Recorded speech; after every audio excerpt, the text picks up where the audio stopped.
मैत्रिणींनो, पालकत्व ही अशी जबाबदारी असते की जी मुलाच्या जन्माला येण्याअगोदर ते त्यांना मोठं होईस्तोवर घडवण्यामध्ये खूप मोठं काम करते. हल्लीच्या आधुनिक युगात बऱ्याच गोष्टी बदलल्यात. मुलांना वाढवताना, त्यांना मोठं करताना काही गोष्टी सोप्या तर तितक्याच कठीणही झाल्यात. आई वडील दोघेही काम करत असल्यामुळं मुलांना बऱ्याच गोष्टी पटकन दिल्या जातात. नाही हा शब्द ऐकायची सवय मुलांमध्ये कमी होत असल्यामुळं त्यांची संयम क्षमता कुठेतरी कमी होताना दिसतेय.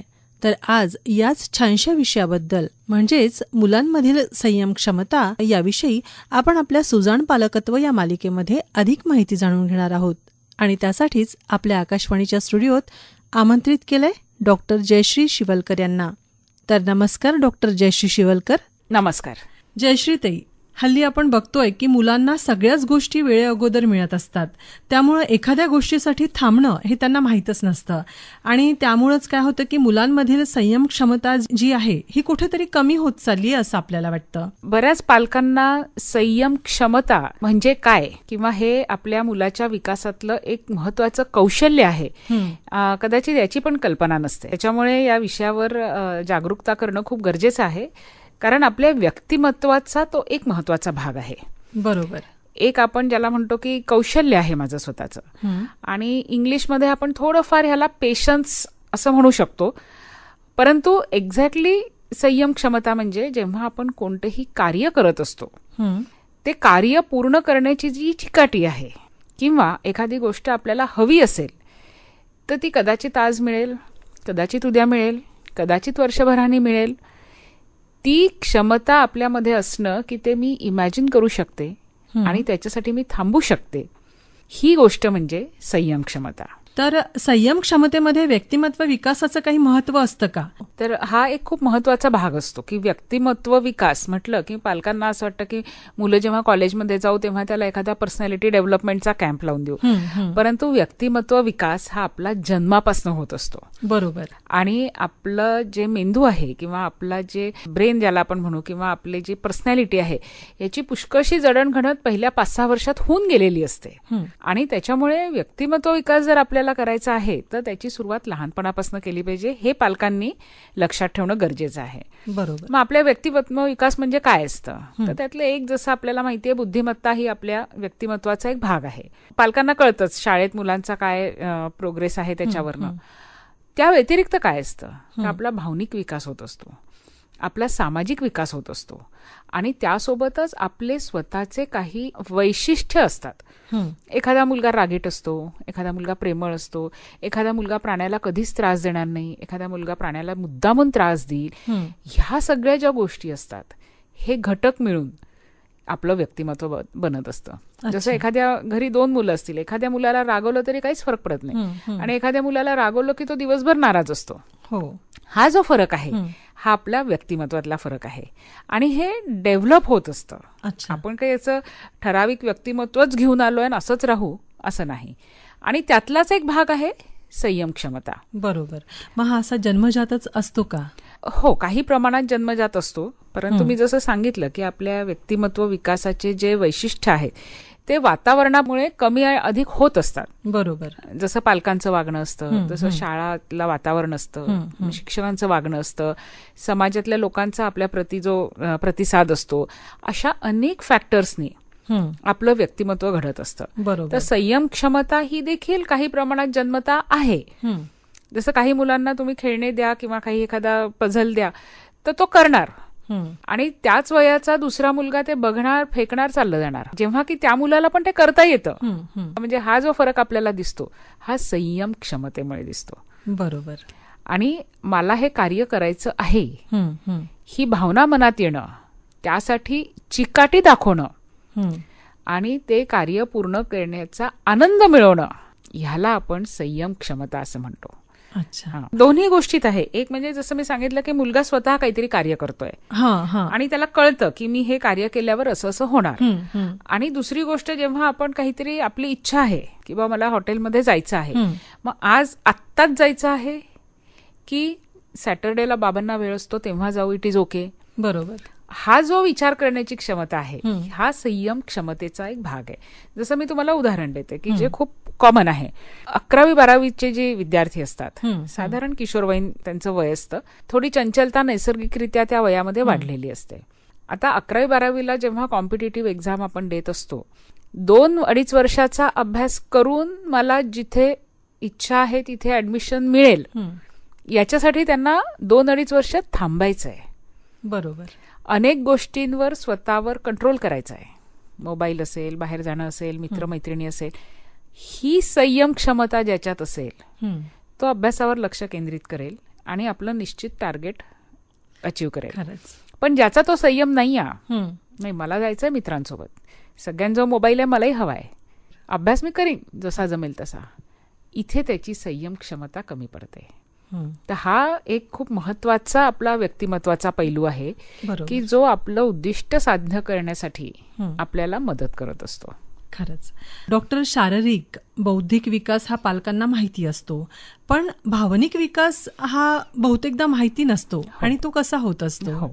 आता पुष्कळदा आपण इकडे तिकडे ऐकत असतो, वाचत असतो की बौद्धिक विकास जितका महत्वाचा आहे तेवढाच महत्वाचा भावनिक विकास आहे, किंबहुना थोडा जास्त महत्वाचा आहे. त्याला आपण इंग्लिशमध्ये EQ असं म्हणतो, इमोशनल कोशंट. म्हणजे इमोशनल डेव्हलपमेंट, इमोशनल कोशंट, जसं भावनिक बुद्ध्यांक आणि भावनांची डेव्हलपमेंट, ह्या गोष्टीबद्दल आपला अवेअरनेस आता वाढलेला आहे. बरोबर. आणि या भावना जर आपल्याला नियंत्रित करता आल्या किंवा सकारात्मक भावना आपल्या मनात जर आणता आल्या किंवा प्रेरणादायी भावना जर आपल्या मनात आल्या तर आपण आपल्या जे बिहेवियर आहे, वर्तन आहे, त्याला दिशा देऊ शकतो.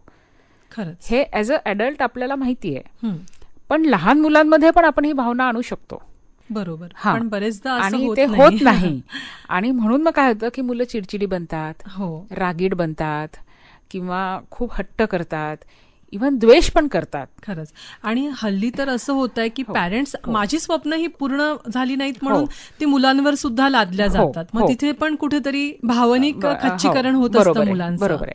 आणि म्हणून कसं आहे की पालकांना ही जाणीव होणं गरजेचं आहे की आपल्या वागण्याचा पूर्णपणे परिणाम मुलांवर होतोय. बरोबर. प्रत्यक्ष पण होतो, अप्रत्यक्ष पण होतो. तसंच मुलांच्या वागण्याला आपण काय प्रतिसाद देतो आहोत त्याचा सुद्धा मुलांच्या वर्तनावर, बिहेवियरवर, थिंकिंग म्हणजे ज्याला आपण थॉट प्रोसेस म्हणतो, या सगळ्यावर परिणाम होत असतो. अच्छा. आणि त्यामुळे त्यांची जी भावनिक विकासाची जे टप्पे आहेत ते योग्य रीतीने नाही झाले तर आपण आता बघतो आहे की तुम्ही पाहिलं असेल की आता आपण जे किशोरवयीन वय म्हणतो तिथलं आत्महत्येचं प्रमाण वाढलं आहे किंवा डिप्रेशनचं प्रमाण वाढलेलं आहे, एन्झायटीचं प्रमाण वाढलंय. कदाचित 20-25 वर्षापूर्वी आपण या गोष्टी ऐकल्या पण नव्हत्या. मग आताच का बरं? उलट पूर्वी तर किशोरवयीन वय म्हणजे धडाडीचं, स्वप्नांचं एक अतिशय उत्तम वय असं समजलं जातं. आज तिथे ही पिढी नैराश्याने. का बरं? कारण त्यांच्या लहानपणापासून हे संयम क्षमता किंवा भावनिक विकास हे योग्य घडत नाही. बरोबर. त्यामुळे ह्याच्याबद्दल पालकांना जागरूकता असणं हे फार गरजेचं आहे. संयम असणं म्हणजे आपण जे कार्य करतो आहे त्या कार्याचा शेवट काय आहे आणि साधारण त्याला किती वेळ लागेल याचं जजमेंट त्या व्यक्तीला असणं. बरोबर. जसं मला 2 पेज लिहायचे आहे, जसं मुलांना टार्गेट असतं की 2 पेज लिहायचे तर मला इतका वेळ लागेल.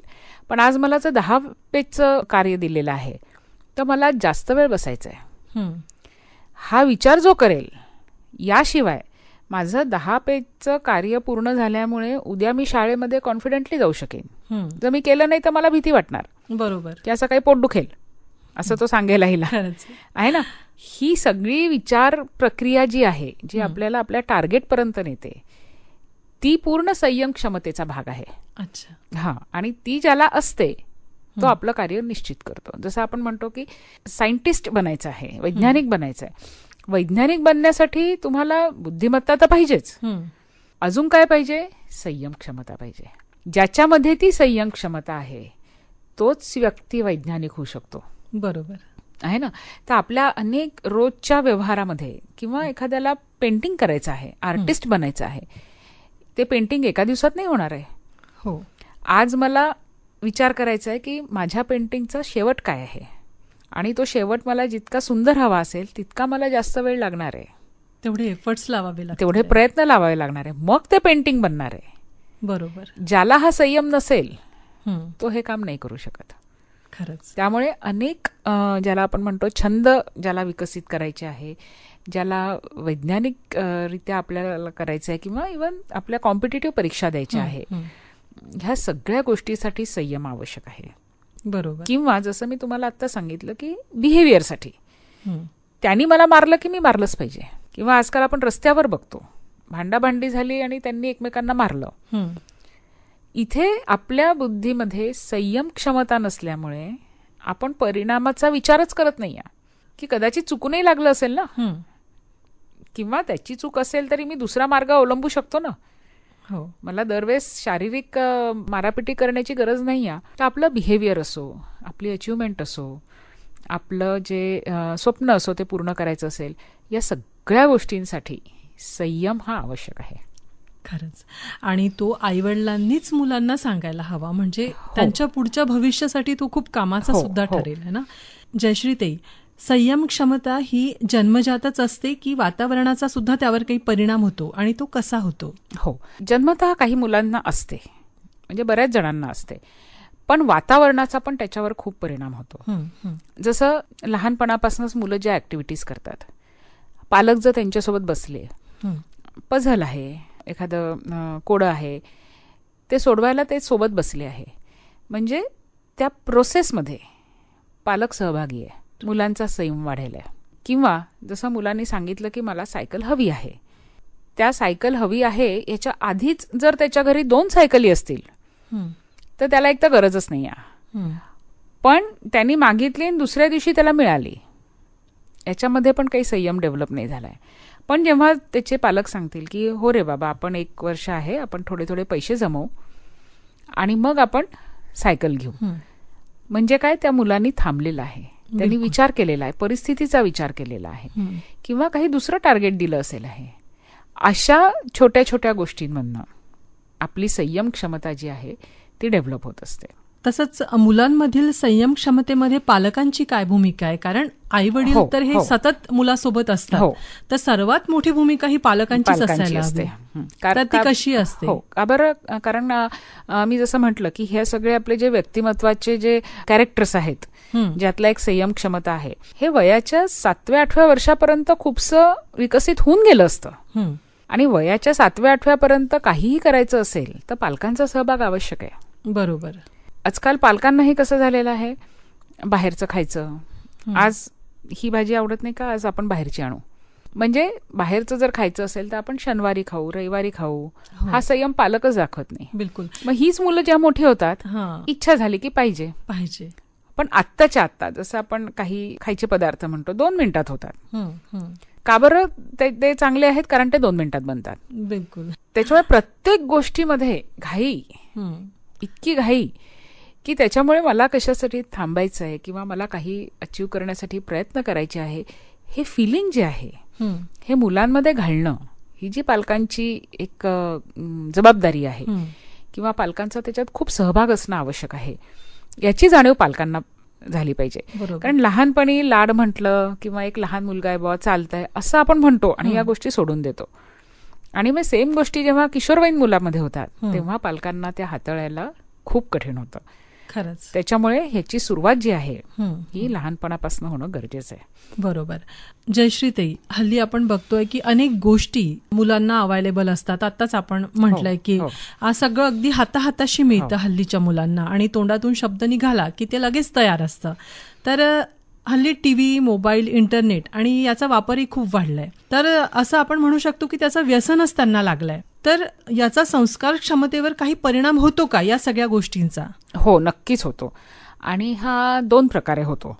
एक म्हणजे असं की किती वेळ ते ह्या गोष्टी बघतात आहे, म्हणजे वेळ त्यांचा जास्तीत जास्त कशामध्ये चाललेला आहे, या गोष्टी बघण्यामध्ये.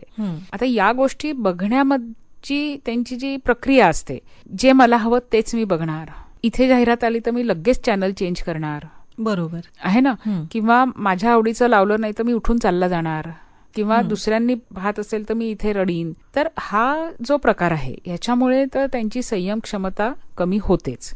दुसरी गोष्ट, बघत असताना त्यांच्या ब्रेनमध्ये असे काही न्यूरो हार्मोन्स तयार होतात की ज्यामुळे त्यांची चंचलता वाढते. अच्छा. पालकांना तो एका ठिकाणी बसलेला दिसत असतो. म्हणजे असं आपण म्हणतो ना की टीव्ही समोर बसला किंवा मोबाईल समोर बसला की त्याला आवाज पण नाही ऐकू येत बाकीचे. त्या तो बसला तर बसला, म्हणजे शारीरिकरित्या तो बसलेला असला तरी मेंदूमध्ये प्रचंड उलथापालथ सुरू आहे. अच्छा. आणि त्याचा पण संयम क्षमतेवर विपरीत परिणाम होतो. आणि तिसरी गोष्ट जी आहे की तो काय बघतोय. तसं लहान मुलं सहसा कार्टून्स बघतात, खूप फास्ट असतात. त्यातल्या घटना ज्या आहे त्या इतक्या फास्ट घडत असतात की त्यामुळे सुद्धा तुमची थिंकिंग लेव्हल जी आहे ती तितकीच फास्ट जाते. बरोबर. किंवा जाहिराती दाखवतात, त्या जाहिरातींचा पण ह्यांच्या संयम क्षमतेवर परिणाम होत असतो. शिवाय जी मारधाड पाहतात, व्हायलन्स पाहतात, ॲग्रेशन बघतात की अरेला कारेनेच उत्तर दिलेलं आहे, याचा पण त्यांच्या मानसिकतेवर परिणाम होतो. म्हणजे सोशल मीडिया असो, मोबाईलमधले कुठलेही गेम्स म्हणतो, गेम्समुळे तर खूपच म्हणजे संयम क्षमतेवर विपरीत परिणाम झालेला आम्हाला दिसून येतो. आणि मग हळूहळू ही मुलं, ज्याला आपण कंपल्सिव्ह बिहेवियर आहे, तिथे जातात. आणि मग आपण पेपरमध्ये वाचतो की मोबाईल दिला नाही म्हणून मुलांनी असं केलं, घरातनं निघून गेला. बरोबर. की आईने काय म्हटलं असणार की बाबा रे तू खूप वेळ पाहिला, आता नको पाहू. खरंच आहे ना. पण ते सुद्धा ऐकण्याचा संयम किंवा त्याचे परिणाम विचार करण्याची क्षमता ही पण मुलांमध्ये आजकाल त्याच्यामुळे विकसित होत नाही. त्यामुळे ज्याला आम्ही आमच्या मेडिकल भाषेमध्ये टोटल स्क्रीन टाइम असं म्हणतो, मग तो टीव्ही असो, मोबाईल असो, टॅब असो, कॉम्प्युटर असो, हा सगळा मिळून जो वेळ असतो त्याला मी स्क्रीन टाइम म्हणतो. हा स्क्रीन टाइम जितका जास्त तितकी संयम क्षमता कमी. खरंच. आणि हल्ली आपण हेही बघतो की छोटी मुलं जेव्हा जेवण करत नाही तेव्हा आई वडील त्यांच्या समोर मोबाईल देऊन देतात. म्हणजे मोबाईल जर मी याला दाखवला तर हा जेवण पूर्ण करेल. चुकीचंच आहे, 100% चुकीचं आहे. म्हणजे कसं आहे की जसं आता आपण तर म्हणतो की अन्न ग्रहण करणं हा एक पूर्ण संस्कार आहे. की आज शेतकऱ्यांनी केलेलं, कष्टाने केलेलं, तुमच्या वडिलांनी कष्टाने पैसे कमवलेलं अन्न आज तुमच्या पुढे आलेलं आहे आणि ते आईने बनवलेलं आहे. त्या फिलिंगनी, त्या भावनेनी आपण ते जेव्हा खातो, ग्रहण करतो, तेव्हा आपल्याला त्याची किंमत कळते. बरोबर. पण तू काय देते आहे हे पण मला माहिती नाही. माझ्या समोर मोबाईल आहे, ह्याने ते अन्न ग्रहण करणं ह्याच्यामध्ये किती फरक आहे, तुमच्या व्यक्तिमत्वावरच किती हे होतं. आणि मोबाईल नव्हते तेव्हाही मुलं जेवत होते की. आता पालकांनी ते इतकं मनाशी हे करून घेतलेलं आहे की मोबाईल असला तरच मुलगा जेवतो. कारण मुलाला गोष्ट ऐकायचा पेशन्स नाही आहे, त्याला टेबलवर बसायचा पेशन्स नाही आहे, त्याला आईवडिलांच्या गप्पा ऐकण्याचा पेशन्स नाही आहे. बरोबर. त्याच्या मेंदूला सतत त्याला ती चालना पाहिजे की मला एक्साइटिंग काहीतरी पाहिजे आहे, बिलकुल, मग मी जेवण करेल. तर हे पण खूप चुकीचं आहे. खरंच. प्रत्येक मुलाची संयम क्षमता ही वेगवेगळी असते. त्यासाठी कोणकोणत्या गोष्टी कारणीभूत असतात? कारण म्हणजे एक तर जन्मतः तुमचं व्यक्तिमत्व कसं आहे ते आहे. अच्छा. दुसरं तुमच्या पालकांचे संस्कार म्हणू आपण, किंवा पालकांचं एक ओव्हरऑल घरचं वातावरण जे आहे ते खूप जास्त कारणीभूत आहे. तुम्ही शाळेत जाता तिथलं वातावरण आहे, किंवा आजकाल आपण जसं म्हणतो की जे टोटल सामाजिक वातावरण आहे, पूर्वी त्याचा मुलांवर खूप परिणाम नाही व्हायचा कारण ते मुलांसमोर यायचंच नाही. आता कसं आहे, घरी आई वडील काय करतात, शेजार पाजार काय करतात, त्याच्या आधी मुंबईला काय घडलंय, दिल्लीला काय घडलंय हे मुलांना माहिती असतं. बरोबर. त्यामुळे या सामाजिक गोष्टींचा पण ह्याच्यावर परिणाम होत असतो. किंवा जे टीव्हीवर बघतात, वेब सिरीज बघतात, कार्टून्स बघतात, गेम्स असतात, मारधाडीचे गेम्स असतात, स्पीडवाले गेम्स असतात, ह्या सगळ्या गोष्टींचा आपल्या मनावर परिणाम होत असतो. आणि त्या तुम्ही जितक्या फास्ट करता, जितक्या म्हणजे त्यांना जे स्पीडचं अट्रॅक्शन असतं, किंवा कोण दुसऱ्याला किती मारताय भावा, ह्याच्यानी त्यांना जो आनंद मिळतो तोच मग त्यांच्या बिहेवियरमध्ये येतो. अच्छा. आणि मी पण कुठेतरी असं करू शकतो. हो, करेन, आणि त्यांनीच मला आनंद येतो, कारण तेच मी पाहतोय ना. किंवा तुम्ही मुलांना असं साधा एखादा टीव्हीचा शो दाखवा, किंवा एखादी सिंपल स्टोरी दाखवा, किंवा आई वडील जेव्हा मुलांना गोष्ट सांगतात त्यांना ऐकायची नाही, कारण ऑलरेडी त्यांची जी लेवल आहे ती वेगळ्या पद्धतीच्या स्पीडला मॅच होऊन गेलेली आहे. त्याच्यामुळे हे लहानपणापासून करणं गरजेचं आहे, आणि या सगळ्या फॅक्टर्सचा मुलांच्या संयम क्षमतेवर परिणाम होत असतो. हो, खरंच. बरं, मग संयम क्षमता कमी असलेल्या मुलांना वर्तन समस्या जाणवतात का? हो हो, नक्कीच जाणवतात. अशी मुलं साधारण शारीरिकरित्या पण चंचल असतात, स्वस्थपणे एका ठिकाणी बसत नाही, त्यांना दिलेलं कुठलंही कार्य ते पूर्ण करू शकत नाही, किंवा शिक्षक शिकवत असताना जे आपलं एक कॉन्सन्ट्रेशन द्यायला पाहिजे ती ही मुलं देऊ शकत नाही. त्याच्यामुळे वर्गात पण त्यांना वर्तन समस्या असतात. आणि ह्या सगळ्या बिहेवियरमुळे पालक त्यांना बरेचदा रागवत असतात किंवा शिक्षक रागवत असतात. या सतत रागवण्याचा पण त्यांच्या पर्सनॅलिटीवर विपरीत परिणाम होतो. अच्छा. आणि त्यामुळे मग ही मुलं रागीट, चिडचिडी, ज्याला आपण अनकोऑपरेटिव्ह म्हणतो, किंवा ऐकायचंच नाही, अजिबातच ऐकायचं नाही, अशा पद्धतीची बनतात. आणि मग हळूहळू जेव्हा ते किशोरवयीन वयामध्ये येतात तेव्हा त्यांना चांगल्याच वर्तन समस्या येतात. आता पहा, किशोरवयीन वय जेव्हा आपण म्हणतो की साधारण एक 10 ते 11 वर्षानंतर आपल्या शरीरामध्ये हार्मोनल चेंजेस सुरू होतात आणि प्युबर्टी ज्याला म्हणतो आपण ते येते आणि त्याचा मुलाच्या संपूर्ण विकासावर परिणाम होत असतो. थोडेसे भावनिकरित्या जास्त सेन्सिटिव्ह झालेले असतात मुलं, थोडी एक्साइटमेंट त्यांना वाढली असते, पालकांपासून थोडे दूर गेलेले असतात, मित्रांच्या जवळ आलेले असतात, अभ्यासाचं प्रेशर वाढलेलं असतं, कधी ते घेणं जमतं कधी नाही जमत, म्हणजे ऑलरेडी वयानुरूपच त्यांना काही समस्या असतात. बरोबर. त्याच्यात जेव्हा ते मुलं चंचल किंवा त्यांची संयम क्षमता नसेल तर या मुलांना हाताळणं हे पालकांसाठी खूप कठीण असतं. खरंच. मग ही मुलं पालकांचं ऐकत नाही. इव्हन त्यांची दिनचर्या सुद्धा ते अशी ठेवतात की पालकांशी कमीत कमी संबंध येतो. रात्र रात्र मोबाईल पाहणं, दुपारी झोपणं, बरोबर, किंवा ज्या वेळेस आई घरात येईल त्यावेळेस बाहेर जाणं, म्हणजे आई वडिलांचा काही त्यांच्यावर कंट्रोलच नको, अशा पद्धतीने या मुलांची वागणूक असते. मग बाहेर व्यसनाधीनता असते, ती या मुलांमध्ये जास्त होते. कारण मी जसं मगाशी सांगितलं की आपल्या वागण्याचा शेवट काय आहे, परिणाम काय आहे, हाच मुळी विचार करायचा नाही. बरोबर. जो होगा सो देखा जाएगा. आत्ता मित्रांनी दिली आहे ना काहीतरी व्यसन करायला गोष्ट, मी ती ट्राय करणार. खरंच. मग व्यसनाधीनता पण या मुलांमध्ये दिसते. गुन्हेगारीचं प्रमाण वाढतं. कारण काय की जर मला काही ऐश करायची आहे, पैसा कमवायचा आहे, तर मला संयमाच्या मार्गाने नाही ना जायचं. हो. किंवा मी अभ्यास करीन, चांगली ऍडमिशन घेईन, चांगली नोकरी घेईन, मी या मार्गाने गेलो तर मला लवकर मिळतंय. त्यामुळे गुन्हेगारी सुद्धा ह्याच्यामुळे येऊ शकते, किंवा गुन्हेगारी प्रवृत्तीच्या मुलांमध्ये संयम क्षमता ही कमी असते.